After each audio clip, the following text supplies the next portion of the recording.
Hello, this is Eugenia. Just a quick overview about what we will be discussing today. I do want to talk about legislative activity in the states, especially trends that we're seeing and the issues that we are expecting to see in 2015. I also want to do a quick overview of state legislatures and working with state legislators to maximize on opportunities at the state level. And as a wrap, I'd like to go over the resources that we have available for you and for the chapters. In the context of who we are, this is my office universe. This is your team in the Government Relations DC office. At the helm, we have Cindy Moran. She is the Executive Vice President. She also heads our Economics Health Policy Department in Reston. So between the two, the Government Relations and the Economics, we do all advocacy and all payment issues. And as you can see, the federal side is substantially larger. We have a lot of activity on the federal level, so we have lots of boots pounding the pavement of Capitol Hill right now. So we have all federal legislative issues that go through Josh Cooper, who is the Senior Director, and he has Rebecca Spangler and Chris Sharon working with him. There's also Ted Burns, who's our Director of RADPAC, and Laura Hilden recently replaced Heather Kaiser, also on our RADPAC staff. Melody Ballesteros and Edward Smith will assist you with anything related to the Radiology Advocacy Network, or RAN. And then on the regulatory and state GR side, we have Gloria Romanelli, who's the Senior Director, and she handles all regulatory agency work besides CMS. My colleague Mike Peters is the Director of Regulatory and Legislative Portfolio. And then, of course, myself, I am the main liaison for State Affairs with ACR. This is our office. This is where we are. The DC office is located in 10 Quarter Chinatown. If you're familiar with DC, it's the Spy Museum area. If you're ever in town and you'd like to stop by, reach out to us, and we can arrange for a visit. We'd love to meet you. Looking closer at the state GR piece, my mission is to identify legislative and regulatory trends across the country and also to assist the chapters with state-level legislative and regulatory activities. And how I do that is I monitor state legislation for all 50 states using a legislative bill tracking vendor. Currently, we're working with CQ State Track. And once I identify prominent issues, I then do my best to share the resources between the chapters. If you would like to receive reports from CQ State Track, legislative bill tracking, please let me know, and I'll have you added to the distribution list for your state. So the big issues affecting radiology in 2014 were kind of usual suspects. The self-referral always makes a big splash, and the splash of 2014 was a bill in California. The self-referral bill in California dropped fairly late in the session. It was a very active hearing. The sponsor was able to secure a hearing for it, and Bob Ackerman, the lobbyist for the chapter, missed the very first AMCOC meeting in years and years that he has been working with the State Radiological Society because the bill was dropped so late in the session and kind of didn't have the time to go through all of the steps of the legislative process. So if it does become reintroduced in 2015, we're hoping that it becomes introduced early enough for it kind of to meet all of the deadlines and reviews.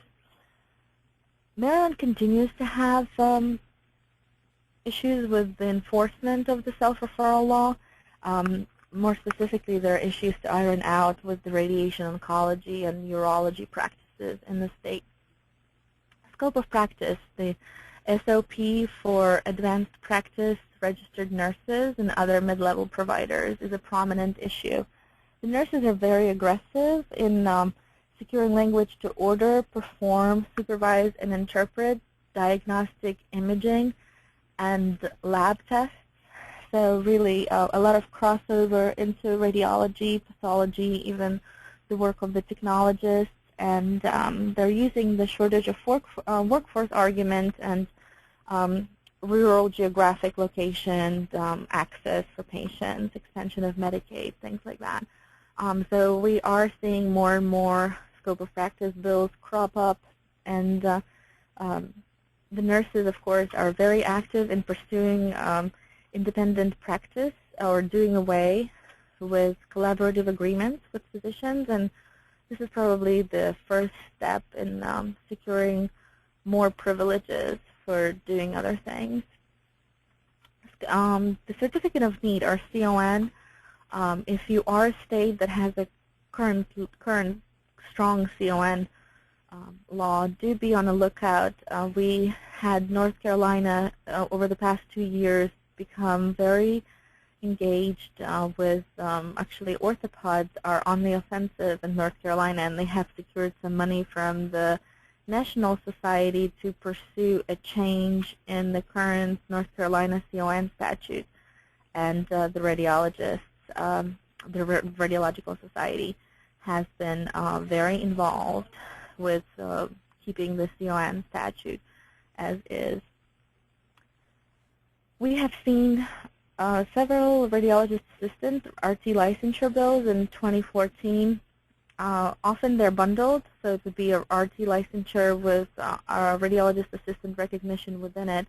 But sometimes they can be two separate bills, and the ASRT, the National Association for the Techs, has indicated that they're interested in going to the states that currently do not have RT licensure and securing licensure in those states. They feel that it elevates profession as a whole, and this is a positive development for their membership. And so the states that currently don't have licensure are Alabama, Alaska, D.C., Idaho, Missouri, North Carolina, and South Dakota.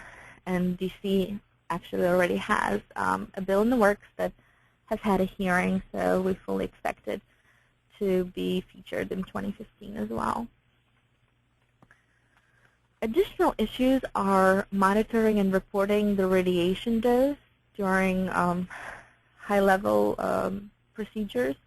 And this became more prominent following overexposure cases from California and New York. And California had a law passed in 2011 with a cleanup bill in 2012 to clarify some of the reporting requirements. And the CRCPD, Conference of Radiation Control Program Directors, offers resources on radiation medical events reporting. They had originally put together a task force that has since then developed forms that are available on their website, and facilities can self-report if on both diagnostic and therapy medical events if something does happen. Of course, we promote the use of ACR registries, and facilities that are participating get real-time benchmarking against other facilities. So hopefully this actually prevents medical events from happening if the facilities use the information and look at the information that they receive from the registries. We do look closely at Medicaid and issues such as mandatory participation in Medicaid, tying physician licensure and credentialing to participation with Medicaid and other third-party payers. We try to look for downcoding and bundling of Medicaid payments. And the reimbursement issues we address in tandem with economics and health policy teams, so it's not only on GR side, it's something that we have to address together. Reporting of breast density to patients is probably familiar to many of you already. It has its own slide because I wanted to go over the timeline and to illustrate that since the inception in 2009, when the first law passed in Connecticut, we're getting more and more states every year that are getting the reporting or disclosure of breast density. And as you can see, in 2014, out of the 16 states that had legislative activity, 6 became laws. And there are 2 federal Congress bills, the Laura and Feinstein bills. And as everything on the federal side, those bills would need a legislative vehicle to go anywhere. But on the state level, where things are happening much more quickly, we are expecting a flurry of activity in 2015. And I must add that if you're one of the states that have already had a disclosure or reporting bill passed, you may expect to see an insurance mandate bill for follow-up payment for ultrasound or MR. This is the lineup of the states that currently already have DENS provisions. Maine, of course, is voluntary. And the statutes all differ from state to state a little bit. Some have general disclosure, so the language would say something like, your mammography report is sent to your physician, you may have dense breast tissue. And then some require notification of actual breast density, so the disclosure notice or the notification notice would say something such as your breast tissue is extremely dense and the report has been sent to your physician. Please talk to your physician about follow-up options for screening, etc. And if you haven't had a dense bill come up in your state, the main group involved, the proponents, are the Are You Dense group, and they are fairly well funded, and they are creative with PR and marketing, and they often will have one or two bill sponsors that they try to work with. And if you do hear that there may be dense legislation filed in your state, please reach out to us. We offer help through ACR's Breast Imaging Commission, currently chaired by Dr. Barbara Monsees, and they do have the commission has a state GR chair that also works to offer input on draft bills. They have been very helpful in giving feedback to the chapters that have had dense bills come up, and please watch out for mention of specific modalities, and we do recommend some suggested amendments if you can work them in, such as a tie-in to federal MQSA, liability clause, sunset clause, department discretion to change notice if future evidence warrants it. They're all good things to have. So if you do find out that there's going to be a dense bill in your state, as I said, we offer help reviewing the drafts, and we'll work with you to make it the best version possible.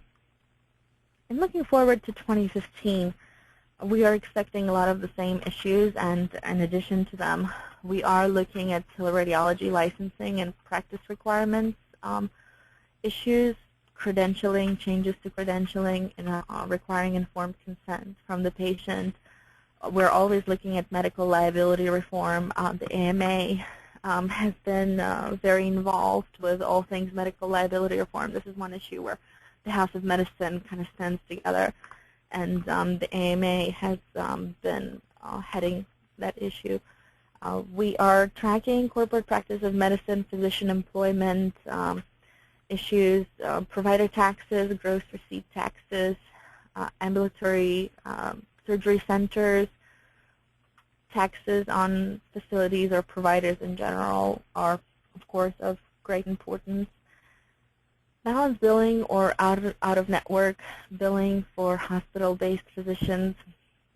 Sometimes we would have one or two bills in a legislative session related to that.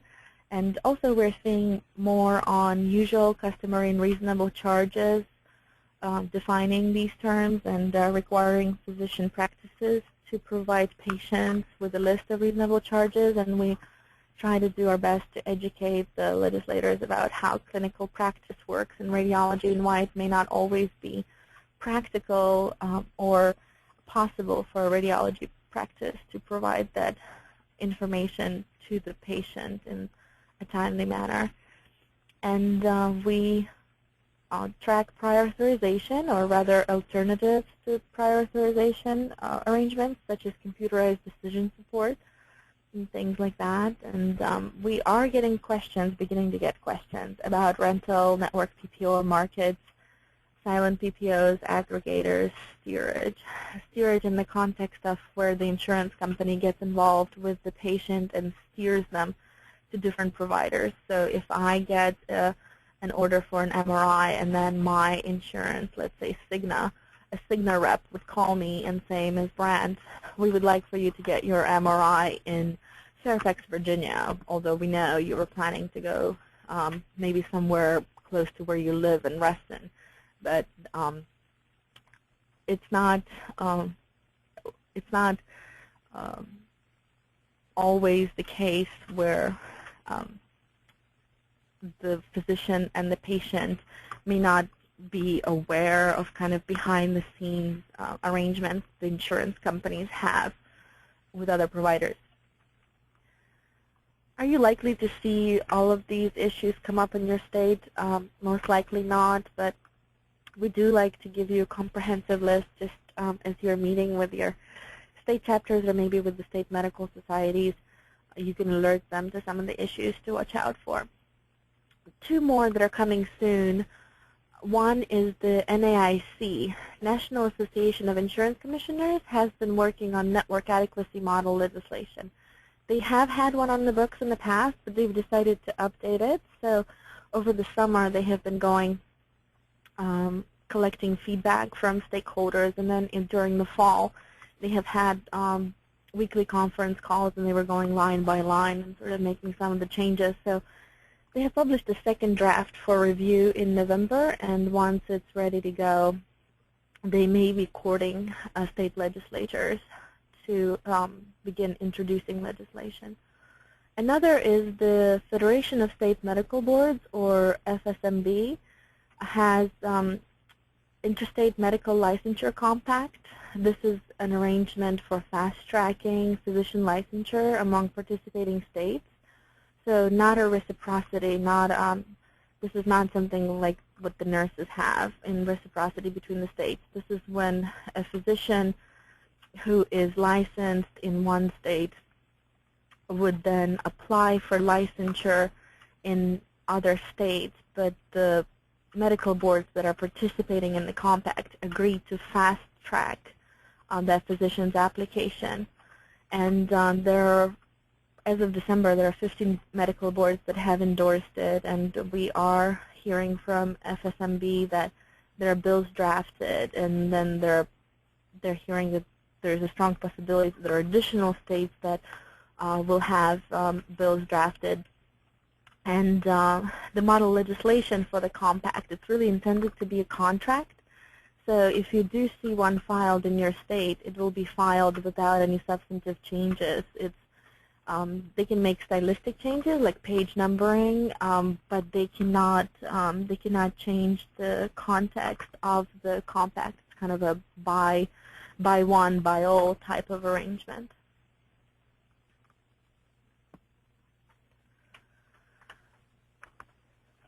A little bit about how we do the bill tracking. When all 50 states meet in 2015 legislative session, CQ State Track will be sending out automated reports twice a week. And the reports include bills that I have marked as important for those states.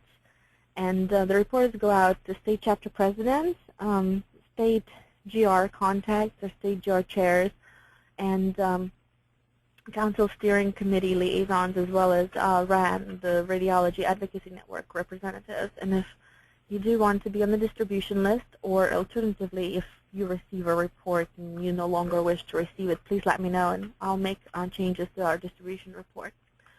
State GR Committee offers the option to participate as a guest caller. We meet via conference calls at least 4 or 5 times a year. And if your chapter would like to get feedback on an issue that you're experiencing, please consider reaching out to me, and I can add you to the agenda on one of our upcoming calls. The State GR Committee falls under the big umbrella of the GR Commission, and it is currently chaired by Dr. Brian Kuzik. Dr. Kuzik is a body imager with Eastern Radiologists in Greenville, North Carolina. And you can see on this list the states that are represented on the committee. We do have one resident member, and the committee is staffed by me. And as I mentioned, if you reach out to me and you would like to get feedback from any or all of these GR-savvy individuals, between them they have decades of experience. They can offer very, very valuable feedback on issues that you may be going through.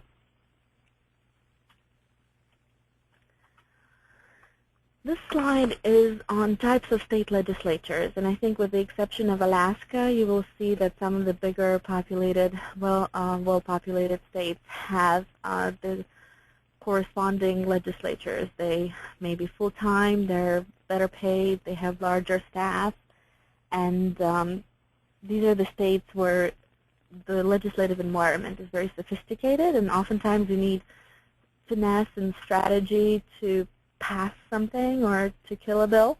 And probably with the exception of Alaska, these are the states where our chapters have a lobbyist, and they use services of a law firm. In the states marked in yellow are hybrids, so they may have part-time legislatures. They will have smaller staff. They're not as well compensated.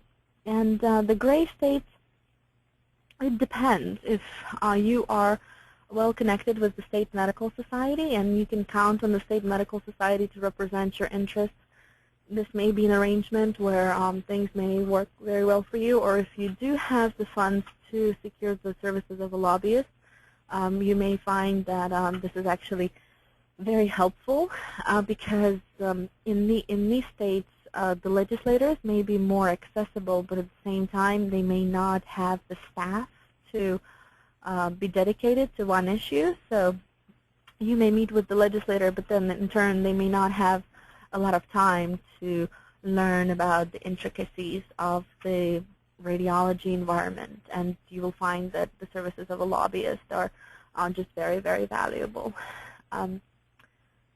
This slide is on compensation for the state legislators. Oftentimes they are not very well compensated. I think the New Hampshire pays the least, something like $100 for their short legislative session, and the California legislators are paid the most, in excess of $95,000.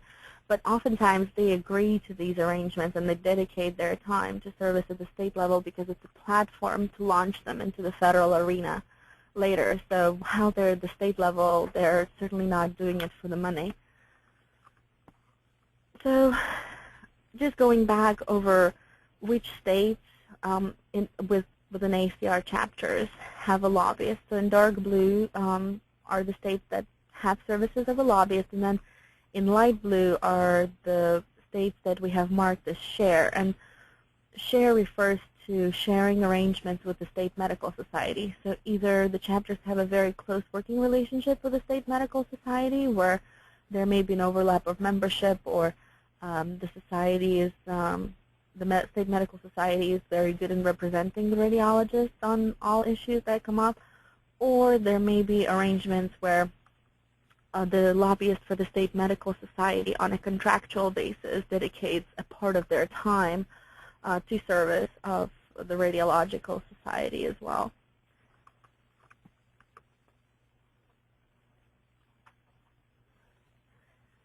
This slide is the best analogy I have found for dissemination of intel at the state level.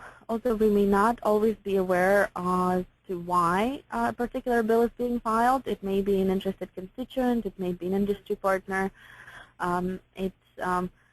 It's often presented to the member, and we're not always, we're hoping that information is accurate, but the opportunities for sort of education and input exist right before you get to the CQ state track level, because by the time the CQ state track level picks it up, it's already been filed. So really your target, before it becomes general public information, you are hoping to be there to offer input and to fix any problems kind of before it hits the public eye. Your strategy will largely depend on what your goal is in 2015. If you're hoping to be actively passing bills, then you will definitely need professional help. And to pass a bill, you will invest into professional services. And if you are perhaps only doing defensive work, maybe just killing bills that are harmful, then perhaps just a monitoring contract may well suit your needs. A contract with a lobbying firm where they will alert you to any problems that arise, that they're not necessarily going to be kind of actively lobbying for you. If you are trying to do something on your own and you don't have professional help, then what we call the enthusiasm gap, because you don't have a professional who's doing it every day, and you're doing it on your own, you will have to keep it focused. And if you can keep it to a small group of people that are helping you and maybe one issue, and you can organize your base behind the message, it is possible. It's just very, very difficult. So in state politics, we sometimes say that it's a marathon because many issues come back every year, but also oftentimes things happen quicker at the state level, or more quickly at the state level. And a lot of people are kind of fixed on what's happening in Washington. Let's fix the gridlock in Washington, or they're looking at the couple of bills related to medicine that are moving in federal, or I should say not moving in federal Congress, that they miss on the opportunity at the state level. If you have the resources and you are prepared to put together a strategy, then you can sit down with the chapter leaders and maybe discuss the goals, and if they're reasonable and you think it's winnable, it's doable at the state level, then now maybe the 2015-2016 session may be a good opportunity for you. And once you have your goals identified, you will probably need to do a little bit of a strategic power mapping as to what are some good coalitions for you to join, and kind of finding out who would be on your side. And you can get pretty creative about mutual goals at this point. The only thing we caution you against is making sure that your friends are truly your friends, because oftentimes as the issue develops, you may get to a point where you will need an exit strategy if you find yourself in a position where your interests are no longer aligned, then perhaps you can negotiate a graceful exit for you or the other party. Otherwise, if your relationship falls apart in kind of a public hearing forum, it becomes very difficult later not to hold a grudge, and you do have to work with kind of the same people, the same groups in every legislative session. So just something to keep in mind. And as I mentioned earlier, there are some bills that get filed and they leave you wondering as to why a particular legislator picked it up. And the legislators, because many of them are looking kind of forward in their future, and their future not only in the state arena, but maybe becoming more prominent on the federal arena, this is where a good lobbyist can really shine in helping you navigate kind of what the legislator represents and what makes them tick, because perhaps your lobbyist has had a chance to work with this legislator before and knows them either on a personal or professional level, and they can really guide you into approaching the most influential committee members and kind of getting the support you need for your issue.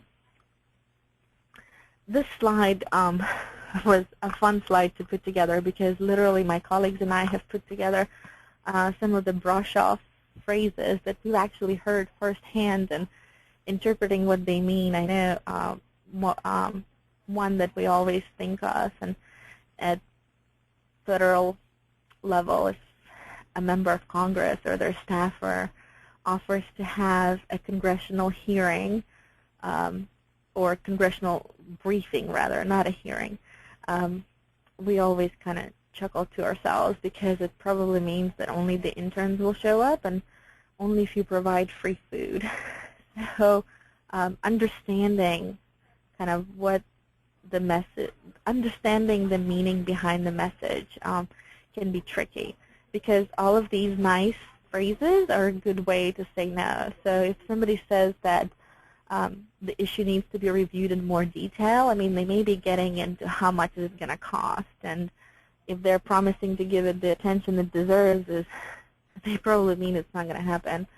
And if they kind of get to the point where they start talking about their priorities or backing down from their priorities, I mean, you really have to look at perhaps they ran on a Tea Party ticket and your bill is a cost. So they're really nicely telling you that this is probably not something they're going to pick up for their portfolio. And if you ever hear about it going to an appropriate committee, it probably means it's going to die a slow, painful death in that committee. But this slide it was fun. It's not to say that you may hear these. You may be working with very reasonable legislators, and you will never hear these. But this was just a little bit of fun.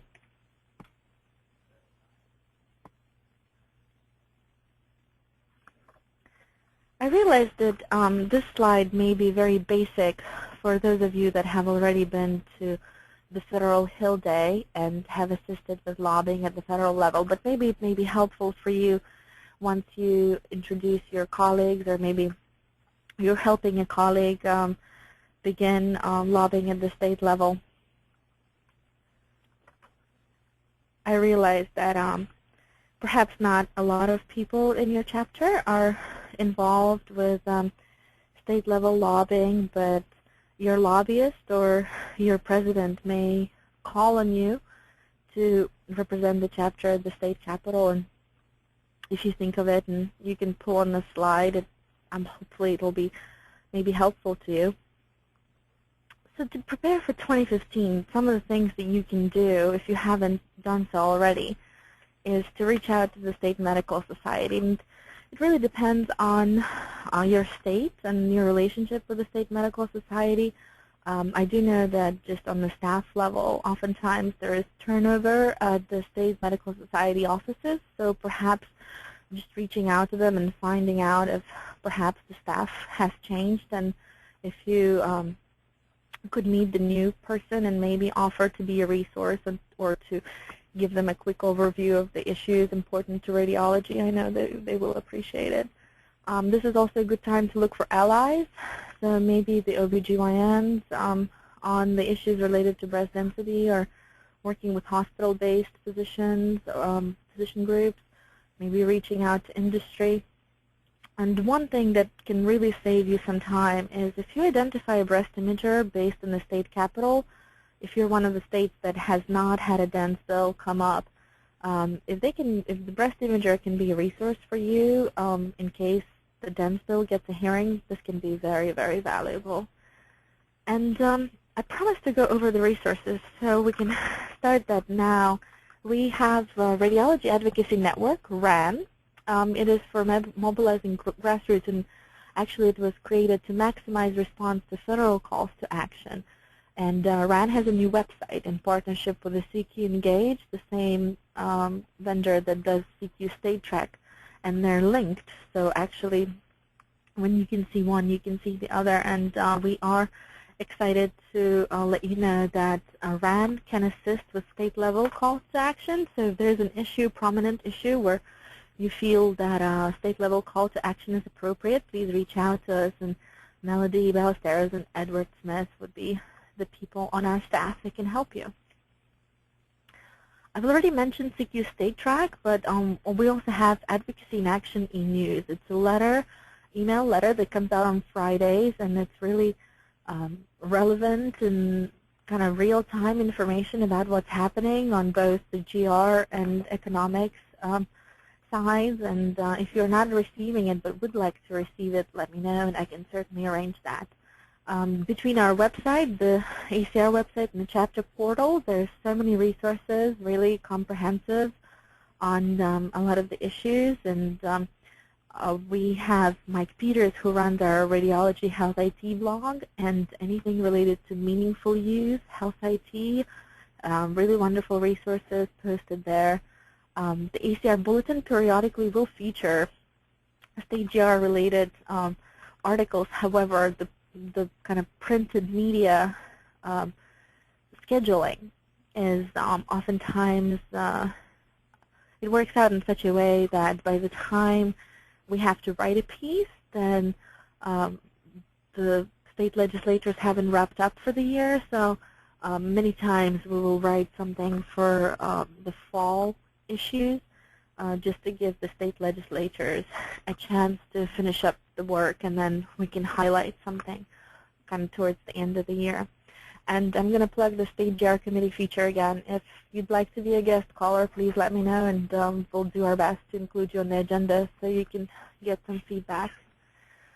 AMA offers the resources through their Advocacy Resource Center. If you're a member of AMA, you're probably already very aware of that, but if you'd like to take a look at what they have or the topics that they have, or if you'd like introductions made with your local state medical society, or if you want to reach out to us, and we're happy to assist you with anything that's AMA ARC related. As you can see, there are a lot of resources. They're not intended for the use of one person, of course, because I realize not everybody in your chapter is going to sign up to be your GR representative or your RAN representative. But if you ask your colleagues to maybe take a look at this list and pick one thing that they would be willing to do, they may not have time, but they would be more willing to write you a check. And then if they don't want to do a fundraiser, they don't want to attend a fundraiser, they may be willing to do a visit to their facility. And if you don't ask too much, there should be at least one thing on this list that is appealing to your colleagues. Before the legislatures go into session, I do want to mention that if there is an interested colleague that you think would be great or has a great personality or is interested in state GR, if you approach them now and maybe create a small list of colleagues that you can work with, right now is a good time to recruit them. I hope this has been helpful. I know some of it was basic, but I do hope that some of it was interesting. And if there are any questions, both Dr. Kuzik and I will stay on the line, and Tanya will be our facilitator, and I will make her presenter now.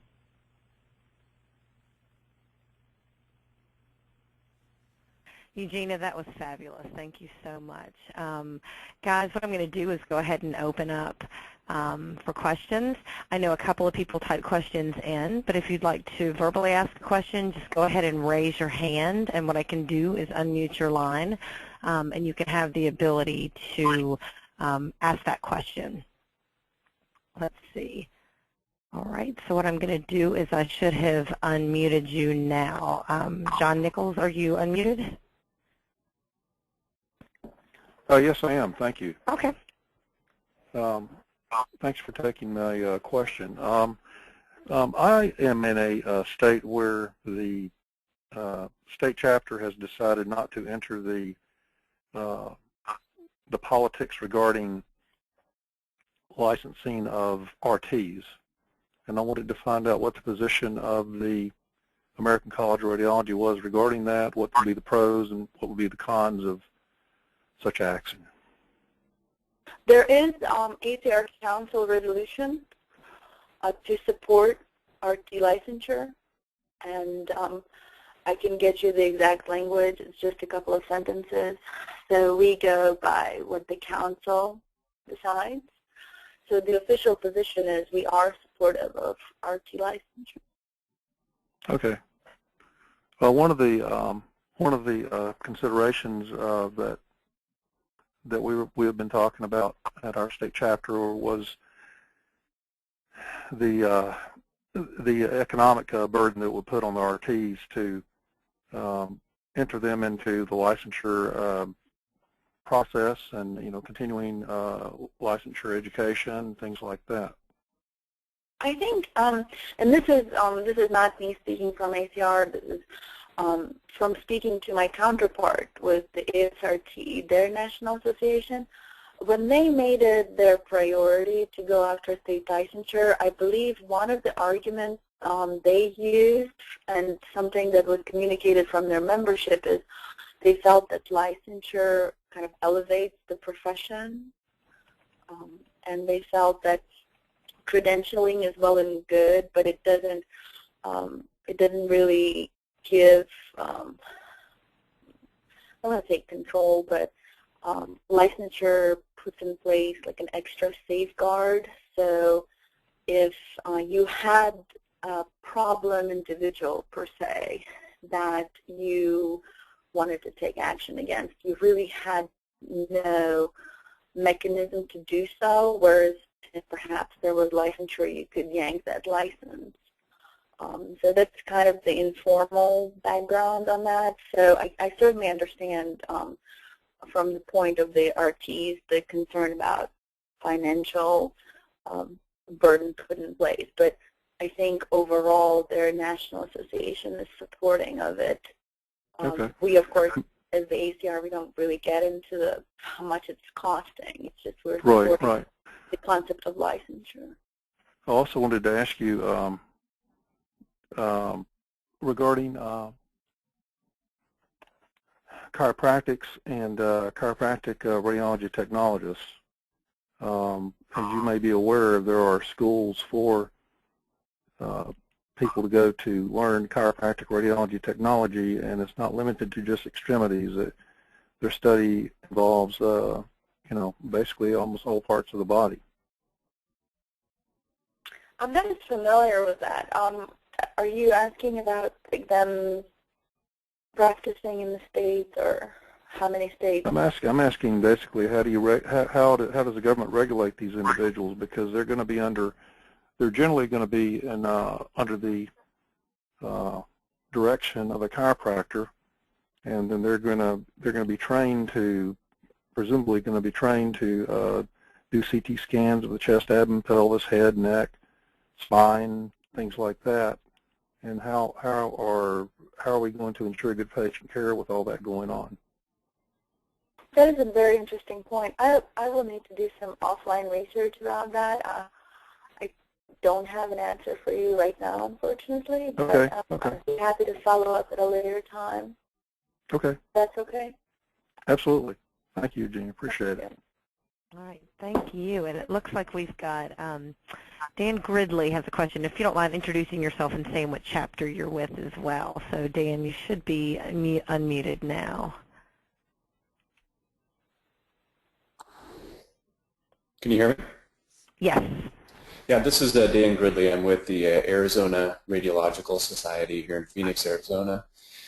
And I had a question relating to whether the ACR supplies funds to assist in obtaining a state lobbyist, or maybe something to defray some of the costs.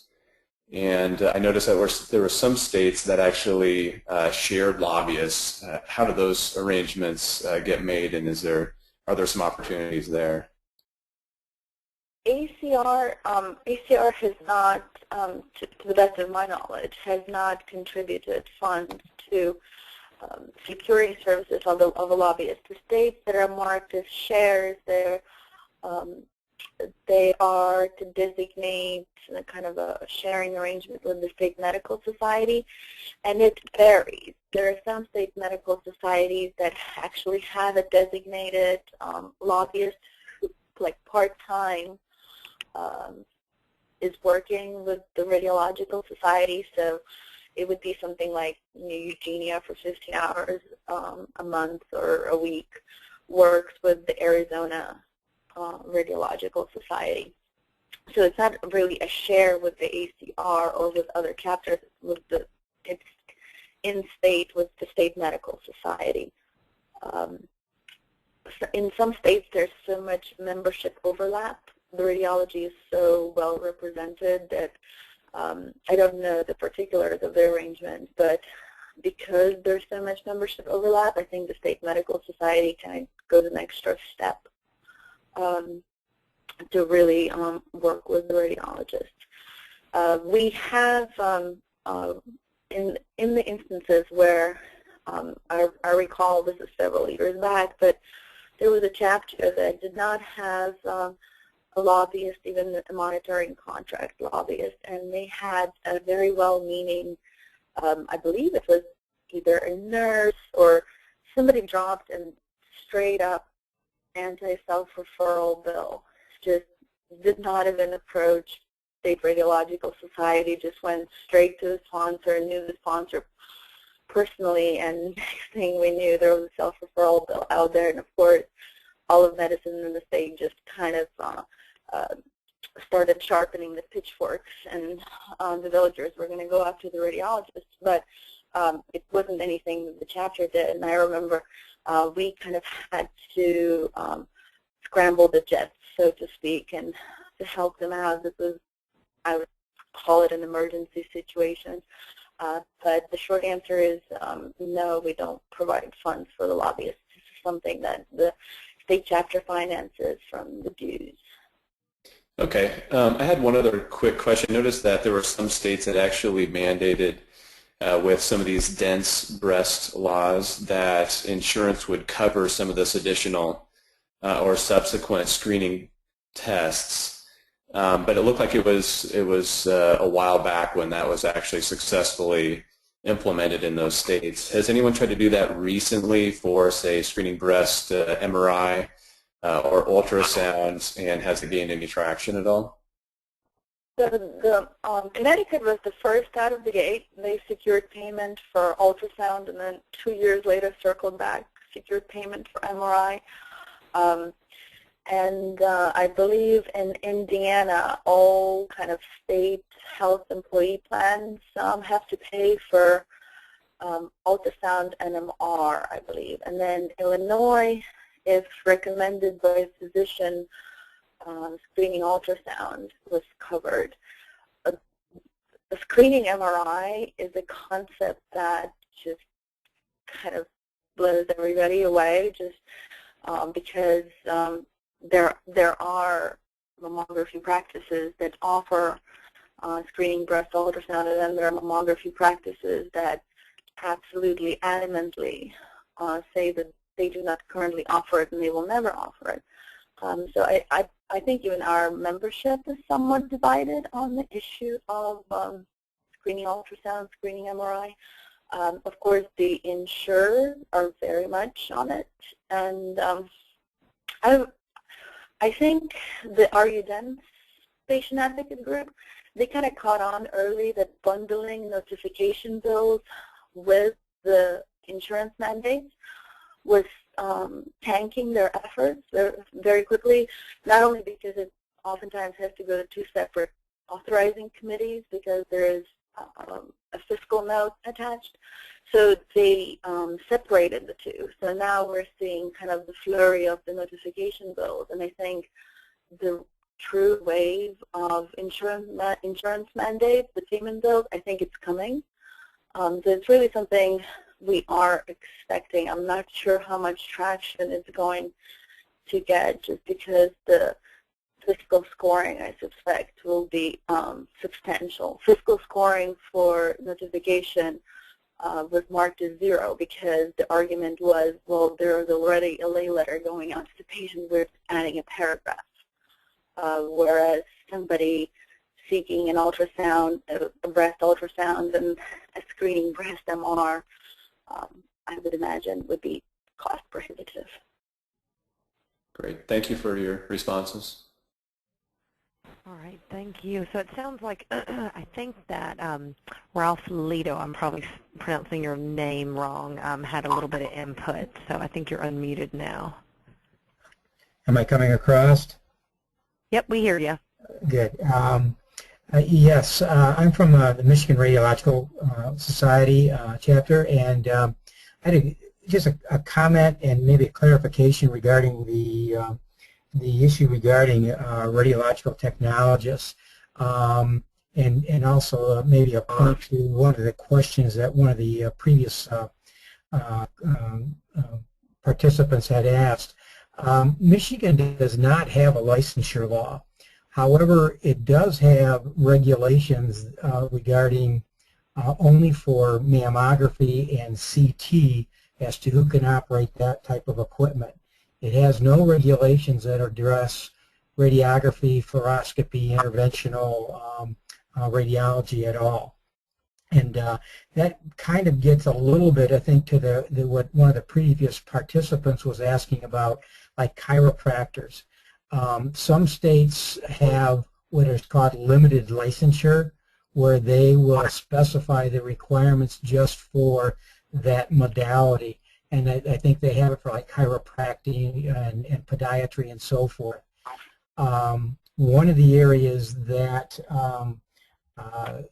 like I said, like in Michigan, they don't have licensure, but they have established regulations, what I'll say via the administrative, under administrative rules, where they can specify who can operate X-ray equipment. But they do have to get the okay from the state legislature. And that's how some states do it without licensure mechanisms.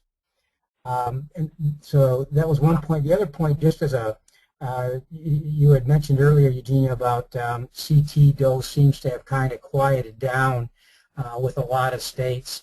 I think maybe everybody's waiting to see how the shoe is going to drop with these proposed Joint Commission standards regarding diagnostic imaging, in which they are specifically addressing the advanced imaging modalities of CT, MRI, and nuclear medicine. And I think a lot of places are waiting to see what they're going to specify as their standards. Thank you for the opportunity to comment. That's an excellent point. You're absolutely correct, and I forgot to mention it. So this is great.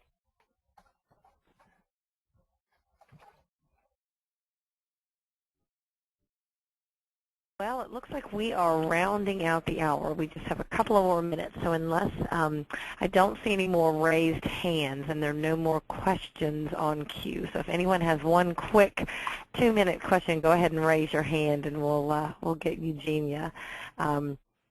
But if not, and it doesn't look like anyone's raising their hands, I want to thank you, Eugenia, very much for this really great presentation. And thank everyone for asking questions. And I think we can probably all agree that this is a really important topic.